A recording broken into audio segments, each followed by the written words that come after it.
Can you see it? Yes. Thanks plus giving. What's the plus mean? I don't know. Thanks. Let's give it. Do you know, a lot of my designer labels in my clothes are from Walmart, and it's the George label. I think it's George Foreman. You do? It's someone, but it's George label. Weren't there a lot of George Foremans? I had the grill. But didn't he have like 7 sons and name them all George? He named, I think, yeah, the whole. Exactly. So I had. I might be able to sleep tonight, but I'm sure I'm going to be wound up for at least 6 hours. The Hershey Kisses, but the sugar cookie flavor. I think it's a holiday deal, but Yeah. they've actually got a little like crunch in them. But I should be at a yeah. This sounds George. Yeah, the George is a great label. And for like $5 a shirt, it's not bad. But anyways, I've had about 38 of these Hershey Kisses, and yeah, I should be able to sleep about 4 5 o'clock in the morning when I have my complete sugar meltdown. Christmas cookies and whatnot. I don't do well with this time of year with that. They have nerd clusters, family size now. I almost picked them up and put them in my cart. Yeah, I bought nerd clusters for you one time, and you threw them away because you said you were. I really didn't. I got them out of the garbage can and ate them all. That's what really happened. Yeah, those are. I guess what just colored sugar is about all that it is. Oh my God, I have no idea why they taste so good. But when I saw the family size, I picked them up, put them in my cart because I was buying candy for my class that I taught today, and I put them back. And I bought candy I didn't like. I hope my class isn't listening. And I bought candy I didn't like, so I wouldn't eat it. So anyway. And you end up doing it just as No, I didn't eat it because. So you know who's not sobriety, but actual birthday is today? I think so. What's her name? I can't remember. It begins with a. What is her? Who is it? M. No, it's Matilda's birthday today, which she's so excited. Happy birthday, Matilda. Happy birthday. I don't even know if you're listening because I'm kind of hoping you're not here tonight, so you're out to dinner celebrating your birthday. But in case you want to listen, I'm sure if you didn't, you're going to listen to the recording. So, yep. Happy birthday. I was gonna get balloons, but Peggy said no. This show, we're on a tight budget. We can't afford it. We are on a tight budget. Right. However, I just want to call Matilda out as being one of our biggest supporters, and she's probably one of the best humans on the planet. So you should have heard her. You say she's a wonderful human being. You should have heard how sweet she was in the Austin, Texas airport. Making fun of people that were walking by. We had a good time because we're so perfect, that we can make fun of others because there's nothing wrong with us, of course. Right, exactly. But no, we had some good laughs that time. So next week, no, Thanksgiving's in 2 weeks. Yeah. So anyways, a topic that I want to ask you some questions. So I'm going to actually kind of interview you more than anything right now, but we were talking about imposter syndrome. And from what I read, it defines me to a T. The only good news of the whole thing is I read that statistically it's very common in people that are successful. So I thought, hey, so I got that going. Oh my gosh, you actually did look it up. That's you should just act like you looked it up. Well, unlike your book, it had some pictures. So it gave me a reason to look it up. But I wanted to. This is a big one. But I want you to define. I'm going to ask you, what is imposter syndrome? How does it apply, or what is it? How can it negatively affect? Because it's not something that's just tied in with people in recovery. No, So not at all. how does it affect people in recovery? And then Peggy's top 10 list of solutions to permanently cure your imposter syndrome tonight. I don't have the answer to the cures yet. I do, I do a weekly posting, but last Sunday I was in this one of my Zoom groups with my healthcare group, and we were learning about internal family systems. And I'd never really heard about that before, and it's a form of therapy. So, what popped out for me in this demonstration that my friend did is that the words imposter syndrome came up for me. And it was really emotional because I have talked about imposter syndrome in my book. But then the next day, I get up in the morning and our good friends, Robbie Shaw and Patrick Balsley, are interviewing Dr. Valerie Young, who wrote this book. It's called The Secret Thoughts of Successful Women. Her name is Dr. Valerie Young, and she is the world expert on imposter syndrome. And so I feel like the universe is trying to tell me something. So what is your definition of imposter syndrome? So imposter syndrome is the condition of feeling anxious and not experiencing success internally, despite being high performing in external objective ways. So in Peggy English, what does that mean? I think this is a really fun way to do it. Just reading something small from Dr. Valerie's book. It says women and men have imposter syndrome too, but it's definitely a woman's condition. It's not a diagnosis on the DSM-4 whatsoever. In fact, they tried to make it about 10 years ago. Tried to make imposter syndrome part of the DSM-4 diagnosis for mental health, and there was a lot of pushback. So women don't give themselves enough credit for what they can do. You see it in the 21-year-old senior just coming out of school. You see it in the PhD candidate just coming out of graduate school. And you see it in the professional who's been working for 10 or 15 or 20 years. So I'm just going to read a really short paragraph. Countless books promise to reveal the secrets of success. This is not one of them. You're already successful. You just don't own it. And so I think that's really profound, that it's really, and I'm surprised that you did do your homework, but it's so interesting to know that many of us, like, I think it's like 85% of people have experienced feeling the imposter syndrome. And how it relates to alcohol is that you feel it more when you're drinking, if that makes sense. So when I was drinking, I felt like a total imposter. I was very successful at work. I retired from a social work career, and within 2 weeks, I was picked up by UC Davis to teach for them. In 2000, so that was in 2014. In 2018, I got an Outstanding Instructor Award. Like 3 of us did out of 1,750 instructors. And all the time I still remember that night. I still remember, number one, I only had 1 glass of wine because I didn't want my colleagues to know that I had a drinking problem.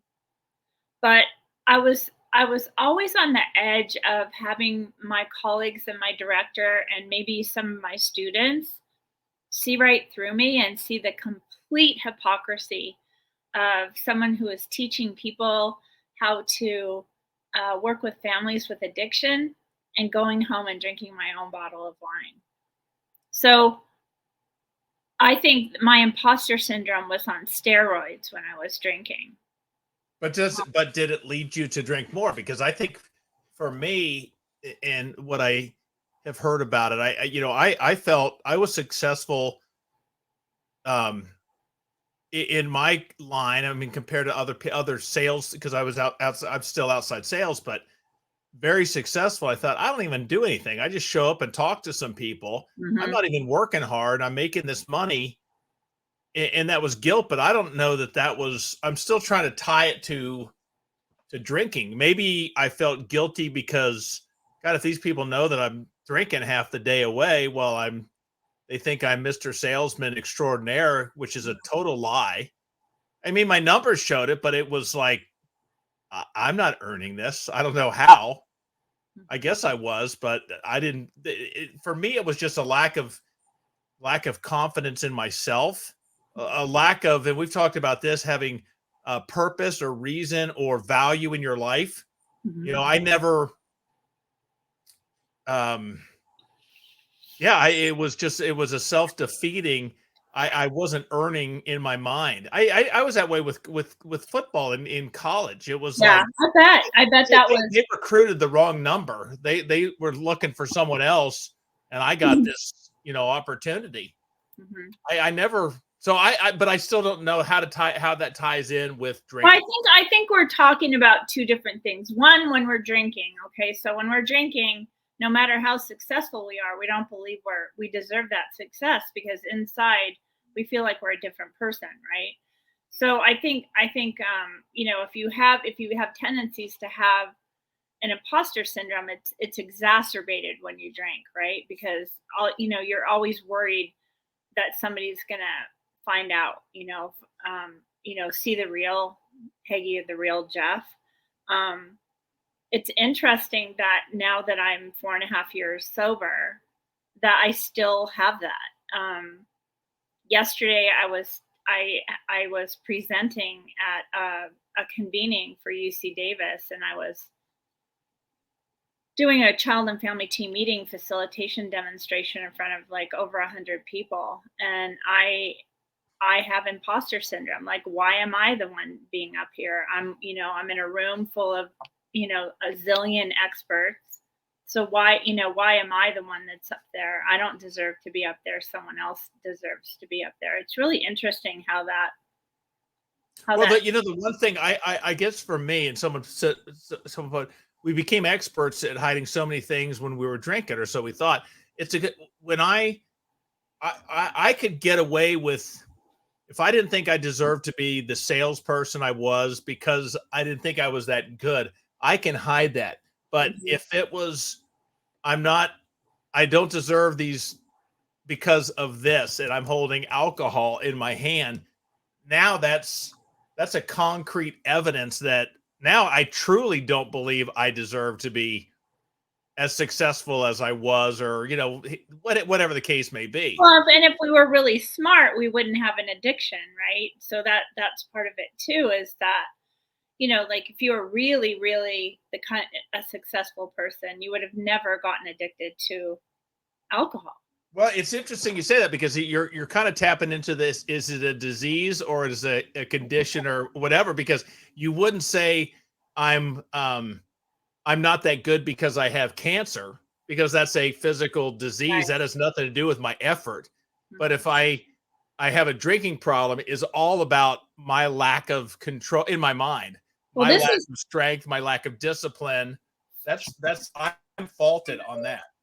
I can't put this book down. It's so good. And I've read I have 40 books I need to read, and this one I'm really reading. And she does, on the podcast is Champagne Problems, with Dr. Valerie Young, and you have to watch it. It's only like 34 minutes or something like that. And she's real funny, and she's super entertaining. And so are they. They're hilarious. But what she talks about is that, and I don't know how this was for you, because you grew up in a home where your dad was a surgeon, a brain surgeon, right? A neurosurgeon. Well, a little lower. He was a urologist, close to the brain. Oh, I thought he was a brain surgeon. I don't know why that, but he was a neurologist, urologist. He was the chief of the hospital at one time, right? Wasn't he the chief of chief of surgery? Yeah. So in some families, imposter syndrome comes from a high expectation of your caregivers. Like, you're gonna, all the expectations is really starts there, right?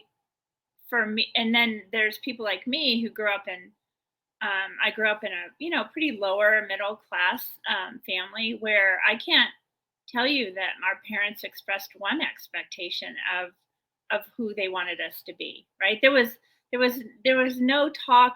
It's so interesting. It's four of us, three of us, 3 out of 4 graduated from college, and 2 have master's degrees. And our parents didn't. Well, my parents died when I was 19, but when my brother's 10 years older, and they didn't give him one dime for college. He put himself through school, and of course I did, because I didn't have anybody around. But and so I think for me, my imposter syndrome comes from being in a house growing up in a house with no expectations. So who do I think I am to be teaching at a university, because I'm just this little girl from San Leandro, right? Yeah, I never had any value, because I didn't earn. I got these things, but I didn't believe it was because of That's anything I really had done. interesting. So it was like, sports. I had a good little run. I didn't work out like the other guys did, or push myself, or train as hard. And yet I got to that position, or that spot, business wise, guys that were working 14-hour days. I didn't Mhm. do any of that. And I still had success. It's like, this is a lie. So I, I, I felt like I couldn't even look at myself in the mirror, because I was like, no, I can see the truth. You Mhm. might be able to fool Peggy, but I knew the truth. I could see it, and I didn't deserve it in my mind. Yeah. It's hard to take a I was compliment. like, I know. who cares if I got nothing to lose. Who cares if I drink heavy? Because it's not like I'm working hard. I'm earning value and merit in my life. I'm at the bottom. Who cares? Who cares if I drink? It's just so interesting how many people have imposter syndrome. Like I said, I think Dr. Valerie said, like 80%. But I love what she said here, and it's very short. The whole problem with the world is that fools and fanatics are always so certain of themselves, and wiser people are so full of doubt. And that's from Bertrand Russell. I just think that's so interesting, because you know, um, Yeah, but I'm so certain about myself that I don't that I'm mhm. in a negative way. I had confidence of my negativeness, versus other people have confidence in their strengths. Oh, I know I'm the best at being a completely worthless. So it wasn't that I was uncertain of whether I was good or bad. I knew I was damn good at being worthless. And That's it so is. It's sad. a very self-deprecating. Mhm. Yeah, writing a book. Like, who am I to write a book, right? Who am I to be on this live cast tonight? Who am I to just be interviewed in the Sober Summit? It's like that those things go through your mind. Like, why would anybody want to interview me? And we all have those thoughts. But I do think they're definitely less since I stopped drinking, because I work damn hard for what I do. I work super hard. I'm a very hard worker, very ritualized, and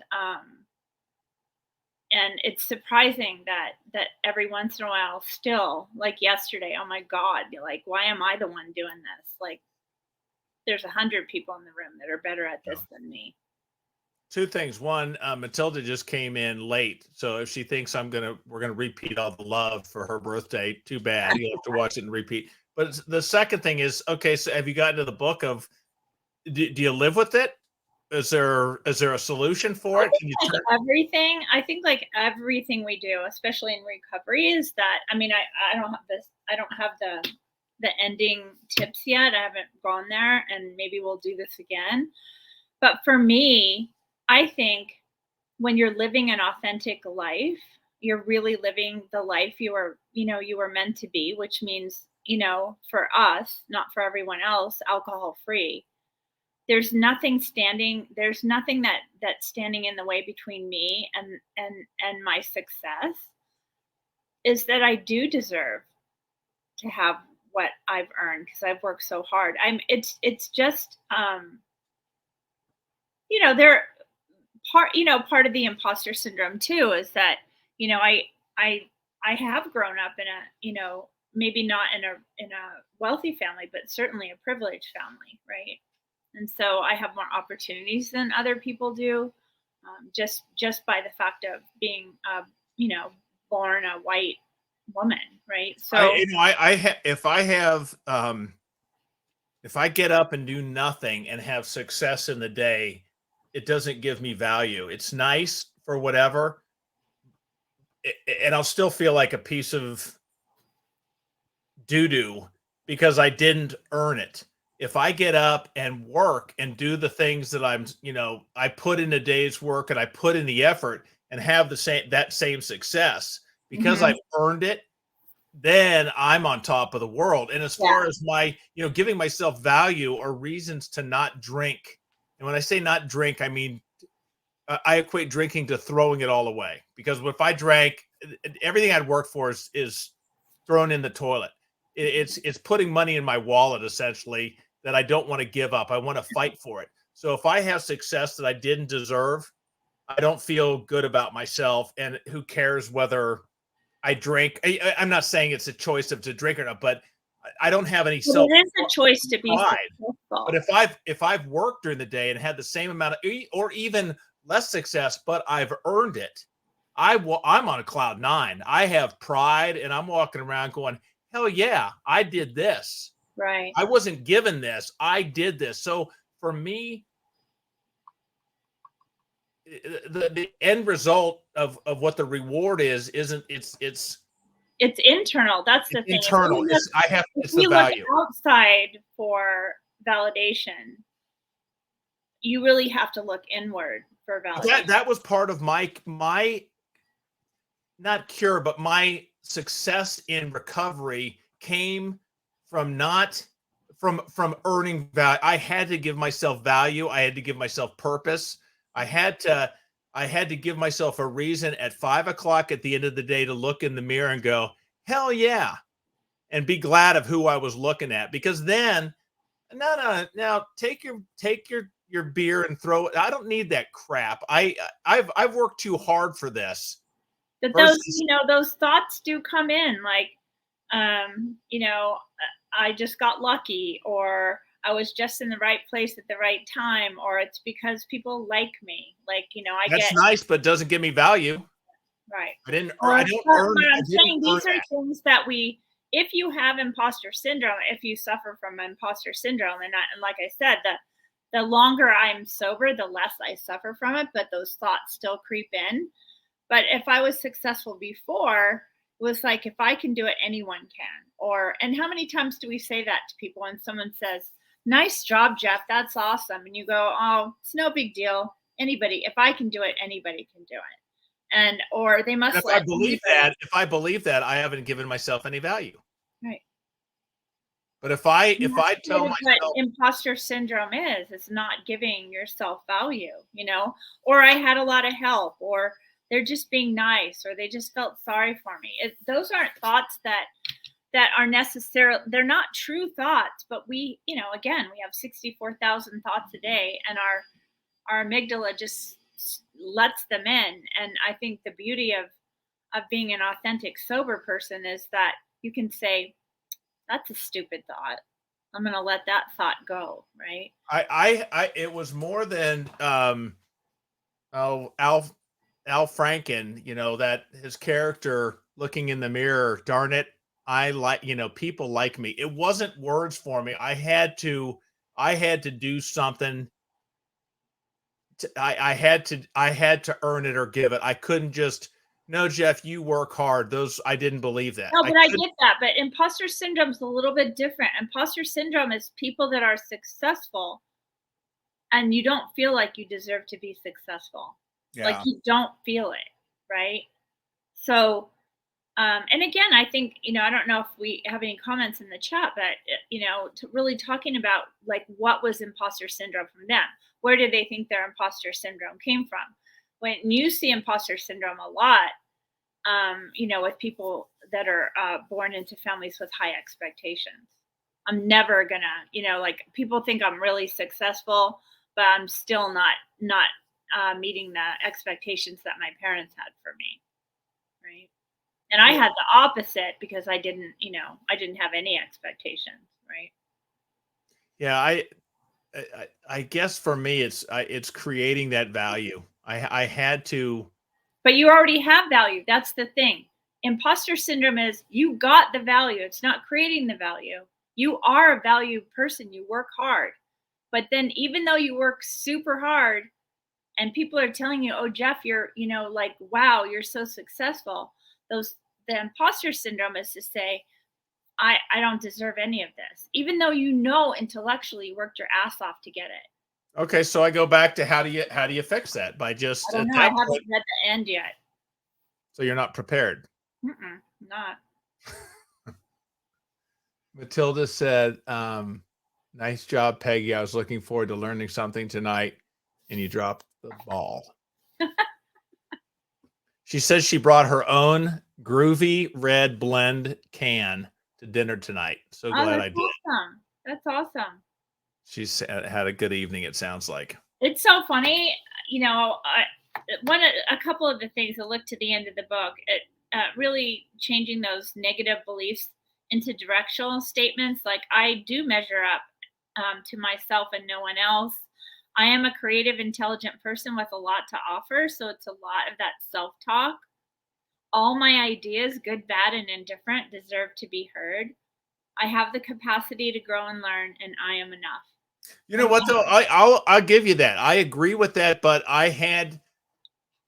it's still I couldn't start to believe those things or have that effective in me and start to convince myself that I actually was that until I quit drinking, because the drinking had me just I couldn't believe that I deserved that. I couldn't believe and I think the drinking for me was just a double whammy. I already felt like I wasn't enough, and then when I ended up being addicted to wine, then I really was a loser, right? And yet on the outside, people had no idea how much I was suffering inside.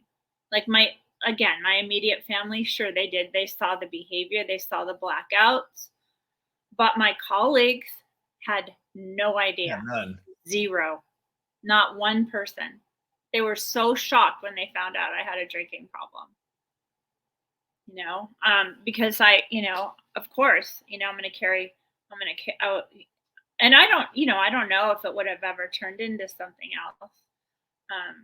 I had a laugh though, because I'm trying to get I was trying to buy bottles of Prima Pave. Speaking of Matilda, for I'm doing a book reading, and again, here's another example. Next Tuesday, I'm doing a book reading in my old hometown that I lived in for 30 years. They invited me to speak at the public library, and I'm like, why do you want me to do that?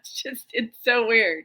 I'm doing it and I'm excited, and it's healing for me, because it was a tough place for me for a few years, and it's really nice to go back there feeling really good about going back there, to a town I lived in for 30 years. Right. So, I'll never have imposter syndrome about anyone else other than myself, because I know the time that you put into your Burke or your book, both of them. I know the effort that you put in, I know what you went through. So I know you've deserved everything you're getting. It's the dude in the mirror that isn't on the same page. Yeah, it's so interesting. I did feel funny though, because I'm bringing Prima Pave to the which is a non-alcoholic. It's probably the best non-alcoholic sparkling. It's called Blanc de Blanc. They have a Rosé Brut too, and it's so dry and it's not sweet, and it's so bubbly it gets up your nose. It's like really bubbly champagne. So and is this a paid commercial? No, not at all. Okay. I didn't know if you're getting. So I mean, we have a new we have a new pop-up bar in Sacramento, so maybe that is a commercial. And it's actually going to be a brick and mortar pretty soon. It's called the Teetotalist. The Teetotalist. I remember reading about that. And so, downtown. yeah, I think they were on the news too, and they're just delightful people. So I had to find their pop-up bar, and it was like some kind of shady place in Sacramento, and it was kind of funny because I bought 4 bottles of Prima Pave, and I only had, I only had room in my bag for like 2, and I was or 3. Excuse me, and I was carrying one. It was so funny because I'm walking down the street and there's, people, and I've got a bottle of champagne in my hand, and thinking, I hope no one mugs me for for non-alcoholic non-alcoholic wine. So it's just so good. I do have to put a plug in before we go though. Vanessa McDonald from TLC, The Luckiest Club, put together a book. It's called The Best Decision We Ever Made, I think. I should know the title. And Jeff wrote a piece in it. I wrote a piece in it. There's, I don't know, 63, 64 people that wrote chapters, but Jeff is a published is going to be a published writer, and it comes out next Thursday. So I got to read the manuscript, so I've gotten to read all of the chapters, and it's a really really really fun book to read. I'm going up Thursday night. There's, Oh yeah, I guess, the book launch. It's at a can't think of the name of it, but it's an alcohol-free bar up in Chicago that she's doing it. So I'm looking forward to getting my signed copy. So it's super fun. I don't know if are they going to have copies then? Matilda, I'll put, I think Peggy will do it, and I'll put it as well. That's the cover of the book. It's got everyone's mine. I'm at the very bottom again. Are you? Yeah, I don't get it. Anyways, that's giving me, see, even the book is giving me imposter syndrome. I know it is. All right. So everyone, we are not going to be on Thanksgiving night. I know that's going to bum out everyone, but we'll be back the week after. So, and we may not be. I thought just a video of me sleeping on the couch, drooling. Yeah, with your turkey nap. So anyway, be safe out there. Really have a good time with your family or whatever you plan on doing for Thanks plus Giving. I can never figure this out. And if you need anybody, call a buddy. Right? 4 things: bring your own drink. Have a phone number. You can have a couple phone numbers where you can call a buddy. I've used that with Jeff the first couple years. We were definitely phone buddies on Thanksgiving. Leave when you want to. Don't go if you don't want to. And just be selfish. Right? I like the buddy. I'm big on voicing your, and thank you, Sheila, by the way, but voicing your plan. I like to have someone, like, for me, it's Peggy, and just saying, what are you doing? Well, Thursday night, we're going over so-and-so. So I'm taking this, they're going to be here. I'm going to get out of there. I'll give you a buzz at 9:00 when I get home. By telling you the plan, which works for me, I'm now hearing it myself, even though I'm the one saying it. It's like when I hear it or read it, I absorb it. Well, and it really helped. Like, again, just, a quick synopsis. The first year I didn't go anywhere. I stayed home in the mountains and in the snow. It was way too early in my sobriety to be around alcohol. The second year was COVID, so that explains it. The third year was one of my first Jeff years. And what is that supposed to mean? Well, because we actually talked that night, but I felt super uncomfortable with my family. I felt like lights were on my head, and especially as everybody was getting drunk and doing shots, and then asking me, "Oh, you have a book? What is your book about?"